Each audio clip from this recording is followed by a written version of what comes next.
Awesome. All right. Thanks for joining me, guys. Uh, Jen, Jasmine, take an opportunity to introduce yourselves. I'm Jen. I write books. I make book covers, logos, all sorts of things. I just started doing photography too, and I'm gonna be putting some of those on my book covers. I actually have someone who asked me for a book cover last night, and I think I have a picture that would go well with that. So we'll see how that works out.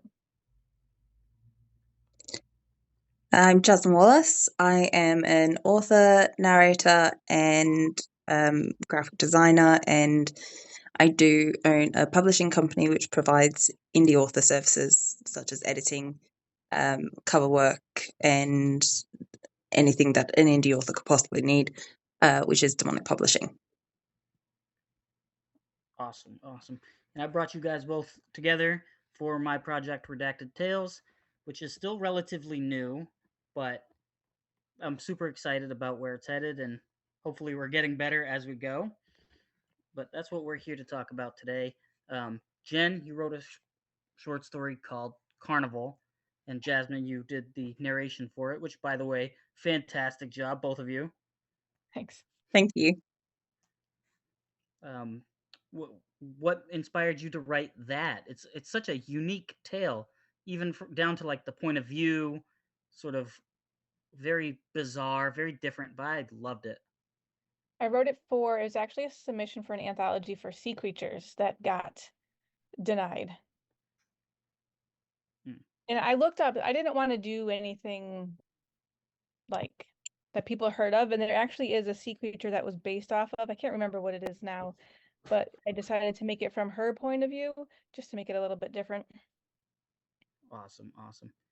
I should probably take a step back and explain to the audience how we all know each other, or how I know both of you. I don't think you guys have met until today, but so Jen, you are the president CEO of Exploding Head, which I Yep, have submitted to twice, maybe three times now, I think. yep. And um, the stuff that you put out is fantastic. I love it. It's hard. The anthologies I put out, it's a lot of work. And the last one I did three of them I think so far. And the last one was the only one where I actually got like pushback from people about like you should be charging more, or like, paying you guys more, and you should be doing this and you should be doing that, and why didn't you accept my stories? And it's a lot of work, and it's only me that does it. Like, I don't have anybody else, so I'm not in a rush to do another one. I'm not saying I would never do another one, but I'm not in a rush.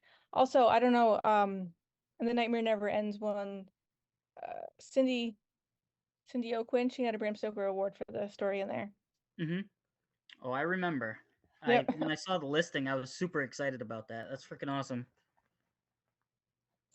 And Jasmine, you and I met through Book Talk, through Hmm. like 1,000 mutual friends. Yep. I don't know how we didn't meet sooner, to be honest. No, yeah. Um, yeah, so I think we had like been in passing circles for a while. I'd seen you in lives, and I think it was kind of we were in the same area, but we didn't ever like directly Hmm. engage. Um, and now we have. Yeah, and now we have. I think we did work on one project relatively recently. I think you did the voice for a book trailer for me, but even that was through a second hand. Yes. So yeah, I think that was it was a few months ago, and yeah, that was with Celtic Blue 2 services. And yes, I remember doing that trailer. Awesome, awesome. So, um, so when I read Jen's story, I, there's this thing that happens to me. Like, if it's a narrator that I know, their voice will come to my mind, which is another reason why I wanted to do Redacted Tales, because I can sort of hear specific narrators. So as I was reading this, I was like, I know who could do an amazing job with this. And I specifically remember listening to you and Connor Lewis. If he's listening to this, he's an asshole. But if he's not listening, he's fantastic. Um, he and you, the two of you, were doing a dual narration for, I think it was your book, Hmm. uh, and you guys were just killing it. And for whatever reason, when I was reading Jen's story, I was like, "Oh, this would work." It's not particularly a romantic story, but there is something sort of seductive about that character, something luring, something brilliant and malicious and Hmm. Yeah, the very kind of Black Widow kind of vibe in the um, evil seductress. yes, I wanted to absolutely. kind of make it like, yeah, she's a bad guy, but almost like she has no choice. Hmm. Mm, I think you pulled it off. I think you nailed it. Yep. I think you both did. You guys did a fantastic job. It's one of my favorite episodes so far. Um, the one that just came out, Cold Choices, I thought came out really good too. Again, Connor Lewis, asshole, not asshole, you know. We Then love him Matt with Mangum, insults. yeah. Uh, and I'm excited to. I'm going to be on an episode of Dis in the near future. Their podcast. Did you say something? And I'm Hmm. excited about that. But we have some other stuff that we want to talk about. Well, I want to talk about this event that you just went to. That is burning Book Talk to the ground. Oh no. Please do tell some juicy secrets. I mean, in part, it's not my story to tell. Um, I did not attend as an author or a narrator or in any other of my professional capacities. I attended as a friend and as an assistant to one of the authors, KJ Sinclair, who was there, and alongside his husband, Jonathan Hawker, and our friend, Sav Uong. Um, so I witnessed it. I was there. But I wasn't one of the people that's been affected by it financially or, I mean, emotionally. I'm devastated for the authors and the vendors and attendees that were there and for what they were promised compared Mm-hmm. to what was delivered. Um, and pretty much everything I say is go find that attendee list, go support the people that were there, help them kind of recover from this. And I know Atlas Creed has made on his website, uh, IAX, the Indie Author Exchange, um, he has made a page that has a full list of all of the authors and vendors and other people that did attend and that have been hurt by this. It was an experience, and especially for my first weekend in the US. But yeah, I think that's all I will really say on that at this Yeah. point. Yeah. So they're referring to it as the Fire Festival of book events. And Yep, and it's accurate. I just wanted to hear it from somebody who was on ground zero to, you know, Yeah, see how no, bad it really was. that's fair. All right. I didn't mean to distract too much from what we're going through, but uh okay, back to topic. What else are you working on right now, Jen? So I do write a series of books. It has a detective in it. The first one was Mirror in the Attic. And then there was Father Forgiveness and then Boy in the Suitcase. And I have another one, which I haven't really come with a title yet. I have it all written and I'm just going through edits with it. So I just have that. Besides that, that's about it. Usually I have a couple things going, but I rage quit my last job about 2 months ago, so I just started a new job last week, so I've been working. I'm still making book covers. I have one that I'm making now. I made one for you. I've made a bunch of them. Um, but like writing wise, the only thing I'm working on is the next book. So they're like detective books, but they don't need to be read in order. It's just the same detective and they're all different stories. I read Mirror in the Attic. Yeah, that was the Oh, first one. That's the first one I wrote, and that's like the most popular one. I'm trying to remember when. I think I read it maybe 2 years ago or so. So you did a giveaway, Yep. yeah, and I won the giveaway for the paperback, but I had already read it. I think I had the audiobook for it before that. Yeah, so the second one is Father Forgiveness, and it's really like if you read it, it's really a fucked up story. But the thing is it's actually based on a real person. So it's about a girl who, is online, whatever, and she meets some crazy guy online that kidnaps her. And this guy is actually based on a real guy that contacted me on Instagram. He's actually still on there now. Hmm. So all the things that he said to me, I mean, obviously I made it a little different, but like all the things he said to me and like he would tell me are the things that are in the book. So it's like it's almost like too wild to even believe that it's a real person, but it is a real person. Hmm. I'm gonna have to check that one out too. I'm already intrigued. Mm-hmm. It's a little I, rough, that one. yeah. I wrote a book about a internet stalker myself. It was called A Girl Named Mishka, and she gets kidnapped. And I don't want to spoil too much, but it's a wild ride anyway. Jasmine, what are you working on currently?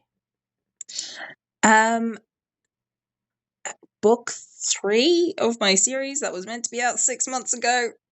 Mm. Um, yeah, I have some narration things coming up. There is The Worshipped Around Reality's Bend by Clint Baker, which is out on Spotify at the moment, and book 2, The Gods of the Flood. Oh, sorry, The Gods of Flood. Gods of the Flood. Sorry, Clint. Will be coming out shortly. It's still it's in the final stages of production at the moment. And in terms of like my writing, book 3 in my Demon series is still pending, but I'm working on it. I'll get it out there as soon as I can. Yeah, I'm in a similar situation. I've been working on a horror novel called Ruin that is being the ruin of my life at the moment. So Mm-hmm. I've put it down multiple times. Now I'm working on a screenplay, but we got to keep trucking, right? Yeah, absolutely. Uh, I'll just ask a handful of final questions before we wrap up. I don't want to keep you guys too long. How did you get started, Jen? What was your beginning into writing? Always. So I had kind of anytime anybody asks me this question, the answer I always give is childhood trauma. Like I had a really messed up childhood. So like I came from like a really abusive family, and so I would read a lot, and then that translated into writing, and like but I didn't have like a support system, so like I never went anywhere. And then when I was like 35, I had a detached retina, and I had this really horrific surgery. I have a sclerobuckle, which basically it's eye surgery, and it was like horrible, whatever. And I got really sick afterwards, and I thought I was gonna die. So then when I realized I wasn't gonna die and I got better, which took me a while, I was like, you know what? If I'm gonna do it, it's got to be now. So then that's when I actually started taking it seriously, and that's when I wrote Mirror in the Attic, and I tried to get it traditionally published, and it got um rejected a bunch of times. I got rejected because it was too gross. Someone said they don't read books with mutilated body parts. Um, so I kind of put that down for a while, and then I wrote another book which turned into a trilogy. We All Fall Down. I wrote it before COVID, but it's about a virus, but it's not about a virus. But anyways, I tried to get that traditionally published, and I got rejected because the main characters are a single mother, an ex-con, and a drug dealer, and I was told that those types of people are not relatable and it would never sell. So then I was like, you know what? I'm just gonna self-publish. So that's what I did. Oh my god, I've gotten similar notes from traditional publishing too. Uh, those gatekeepers are awful. I think Mm-hmm. they're missing a lot of great writers for various reasons, and some of them are so stupid, so Yeah, I feel minuscule. like they live in a bubble. Like I think first of all, everybody knows a single mother. Hmm. I think a lot of people know drug dealers. And a lot of Mhm. people know ex-cons. Like, they're people that exist, so I don't know why they're like, oh, no one wants to read about that. I personally would like to read about things that are relatable. I mean, to me, it's unrelatable to read about parents that are not divorced. You know what I mean? Like, Sure. but so I was like, forget it. I'm just gonna try it myself. I love a morally gray character. I Yeah. just feel like they're a lot more fun. Don't give me the squeaky clean. That's freaking annoying. Oh, you can see my Yeah, Yep. no one's like that. Yeah, exactly. Um, Jasmine, what got you into writing first and then narrating? I mean, yeah. Yeah, well, they're linked. So with writing for me, I've been writing since I was a teenager. And with the first book that I published, it was just because it was a story that I actually wanted to share with people. One, it was the first story I'd completed. Other ones I've got maybe 70% of, but never actually really connected all of the dots. And then in terms of the narration, that kind of led on from it because I knew how expensive narration was. And I wasn't yet in a position, I still hope, and I hope to in the future, be in a position where I can afford narrators for my work and give them the best experience as well, not royalty share, absolutely no shame on royalty shares. But I like the idea of actually, paying narrators for their time, especially now that I know how much time does go into it. So I did Mm-hmm. start doing TikTok lives where I was reading bits of my book as an advertising thing as well. And people were commenting on my voice and wanting to hear me read more from other books and other sections and that. And it kind of went from there. I thought, well, I can do this. My husband's a sound engineer. I can do this. And so we did. That's awesome. Um, I I'm too afraid to do my own narration. Even doing this, I don't particularly. When I was coming up with the idea for Redacted Tales, I was like, somebody has to be the face of this, and I realized that it would be much easier if it were me instead of anybody else. I did it out of convenience. Mhm. Believe me, I'd rather have somebody else's face attached to this because I don't find myself a great interviewer or, I don't know, and definitely not a narrator. I've done a little bit of audio work, and I was just I don't want to listen to it when it's done. That is a side effect that you have to be prepared for the fact that you are going to be listening to your own voice over and over and over. Mm. Yeah, and we greatly appreciate what narrators do, yourself and everybody that's been on Redacted thus far. I'm very grateful. I've also acquired one hell of a team here, by the way, which I'm really having a lot of fun with, and I'm hoping to have some of the writers back in the future, and you know, I'm hoping to expand eventually. But Hmm. um, I believe that's all. Unless you guys have any questions for me, which you know. I want to know if there's a continuation to the short story because I loved it so much. I love narrating it and I want to do more. For my story? Yeah. Oh, I don't know. I mean, I could. I never thought of it. I could, I guess. Yeah. Well, there you go. It very well could happen. Um, I also hope that there is a sequel and a continuation of chapter 2 of some sort. Um, so this episode I'm going to pair with another story because both of them were very short. Mhm. So even together, the episode's going to be like 26 minutes long, which is drastically shorter than all the others. But that's okay. I had a feeling that that might happen when Jen and I were talking about this. Um, she said, "Oh, I've got something, but it's really short." And I was like, "Oh, that's fine." Um, so I put it together with a story by Danielle Muthing. I believe Jasmine knows who that is, and it was narrated by our friend Zach R. So it's Yeah. exciting. And just like you, he knocked it out of the park. Oh, I absolutely love the story. Like, well done, Jen. It's an amazing piece of work. I'm so glad that I was able to breathe some life into it. And I hope that everyone that does listen to it loves it as much as I did. Thanks. I thought it was good too. I mean, not just because I wrote it, and then when I submitted it and it got rejected, I was like, maybe it's not. But I feel like that's a kind of a poor way, because I look at stories like that way too, but it's not a good headspace to be in, because there are so many good stories that don't land in the market for whatever reason. And I actually, in a very selfish way, made a book entirely about that. I did a collection of short stories called The Rejected Ones, and it was entirely stories that never got put into the market. I mean, And something I will say is never take those rejections to heart, because I queried for my first book multiple times and I was rejected or I never heard back on anything. It is now an award-winning book. So that, to me, that doesn't mean anything in terms of the story. It just means you haven't, that wasn't your market, but your market is there.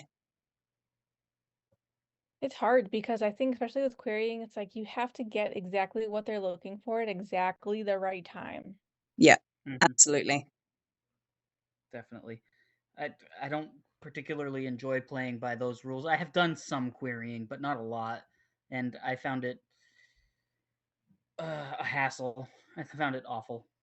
It Yeah, is awful, especially when you're writing the query letter and you're trying to like summarize, and then it's like you have to compare your book to somebody else's book, and then it's like it kills you. And then you keep in the beginning when you send them out and then you start getting the emails back and you open them up and it's a rejection, you're like, oh. yeah. It's definitely heartbreaking for I sure. got a rejection once that just said, yeah, no. I had that, Yeah. but that was because I submitted my Demons book to a Christian publishing house and I didn't realize it was Christian. But I understood that one. And then I got one that was like, oh, this is great. And I'm reading it like, oh my God.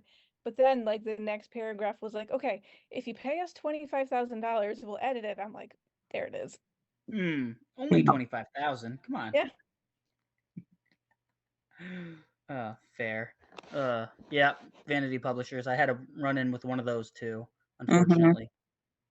Yeah. Keep touching my face because I got cat hair on my face. The cat's been rubbing up against me. All right. I think we'll wrap it up. Thank you so much, guys, for what you do. Keep writing all the good stuff. Keep narrating all the good stuff.